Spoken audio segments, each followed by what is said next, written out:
আর্জেন্টিনার বিশ্বকাপ বাছাইয়ের দলে ডাক পেয়েছে নতুন এক মুখ, 6 ফিট 2 ইঞ্চি উচ্চতার হোসে ম্যানুয়েল লোপেজ। ব্রাজিলের ক্লাব পালমেরাসের এই স্ট্রাইকারকে ঘিরে এখন আলোচনায় পুরো ফুটবল দুনিয়া। অনেকে ইতিমধ্যেই মনে করছেন তিনি হতে পারেন আর্জেন্টিনার ভবিষ্যৎ আক্রমণভাগের ভরসা।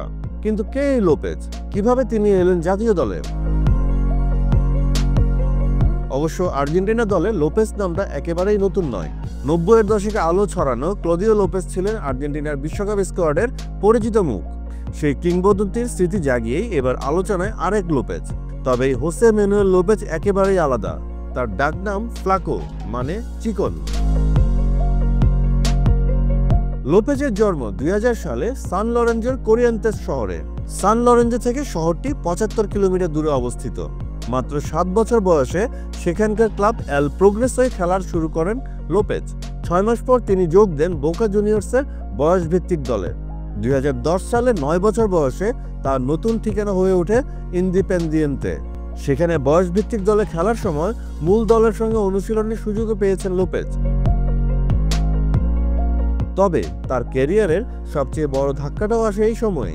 ইন্ডিপেন্দিয়েন্তে হয়ে অনুশীলনের সময় ভয়ঙ্কর পিঠের ইনজুরিতে প্রায় হাঁটার শক্তি হারিয়ে ফেলেছিলেন। তখন তার মনে হয়েছিল হয়তো তখনই শেষ হয়ে যাবে ফুটবল স্বপ্ন। লোপেজ এ নিয়ে একবার বলেছিলেন, সমস্যাটির কারণে ফুটবল থেকে প্রায় ছিটকে গিয়েছিলাম। চোটটা পিঠে ছিল, কিন্তু হাড়ের সেই চোটে প্রায় হাঁটতেই পারতাম না, বিরতি নিতে হয়েছিল। 2016 সালে মাত্র 16 বছর বয়সে ইন্ডিপেন্দিয়েন্তে তাকে ছেড়ে দেয়। জীবনের মোড় ঘুরে প্লাতেন্স অ্যামাচার লিগে। সেখানেই ফুটবল চালিয়ে যাওয়ার জেদ তৈরি হয় তার ভেতরে। এরপর 2017 সালে সুযোগ পান লানুসের যুব দলে। ধীরে ধীরে নিজের জায়গা পাকা করতে শুরু করেন এই ফ্লাকো। ধারাবাহিক পারফরমেন্সের কারণে একসময় মূল দলেও জায়গা পেয়ে যান। লানুসে খেলার সময়ও অবশ্য তাকে বারবার লোনে পাঠানো হয়েছে বিভিন্ন ক্লাবে, কিন্তু তিনি হাল ছাড়েননি। অ্যাথলেটিকো কলেজিয়াস ক্লাবের হয়ে মৌসুমে সর্বোচ্চ গোলদাতা হয়ে আবারও ফিরে আসেন লানুসে, আর সেখানেই 2021 মৌসুমে বাজিমাত করেন। 37টি ম্যাচে 14 গোল করেন লোপেজ। এখান থেকেই নজরে আসে ব্রাজিলের জায়ান্ট ক্লাব পালমেরাসের। 2022 সালে পালমেরাসে যোগ দেওয়ার পর থেকেই বদলে যায় লোপেজের ভাগ্য। এখন পর্যন্ত ক্লাবটির হয়ে 156 ম্যাচে করেছেন 47 গোল।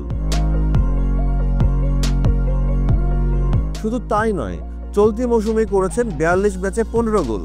বড় ম্যাচে গোল করার ক্ষমতা আর ফিনিশিং দক্ষতার কারণে আর্জেন্টিনা জাতীয় দলে ডাক পেল এই তরুণ। আর্জেন্টিনা ইতিমধ্যেই নিশ্চিত করেছে 2026 বিশ্বকাপে খেলার টিকিট। তাই কোচ লিওনেল স্কালোনি নতুন খেলোয়াড়দের সুযোগ দিতে যাচ্ছেন শেষ 2 বাছাই পর্বের ম্যাচে। সেই তালিকায় উঠে এসেছে হোসে ম্যানুয়েল লোপেজের নাম।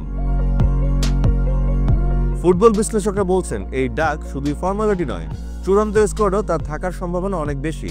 ক্যারিয়ারের শুরুতে ইনজুরিতে ভেঙে পড়ল লোপেজ আজ আর্জেন্টিনার জার্সি গায়ে নাম লেখাতে যাচ্ছেন।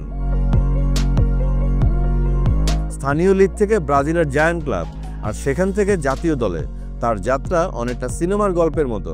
এখন দেখার বিষয়, ফ্লাকো কি পারবেন মেসিদের উত্তরসূরি হিসাবে আর্জেন্টিনার আক্রমণ ভাগে নিজের জায়গা পাকা করতে?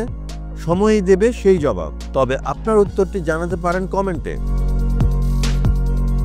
ফুটবলের সব আপডেট, বিশ্লেষণ আর ইনসাইড নিউজ পেতে আমাদের সঙ্গেই থাকুন। সাবস্ক্রাইব করুন বাংলা ফ্লো এবং শেয়ার করতে পারেন ভিডিওটি। ফেসবুক, ইনস্টাগ্রাম আর টিকটকেও যুক্ত থাকুন আমাদের সঙ্গে।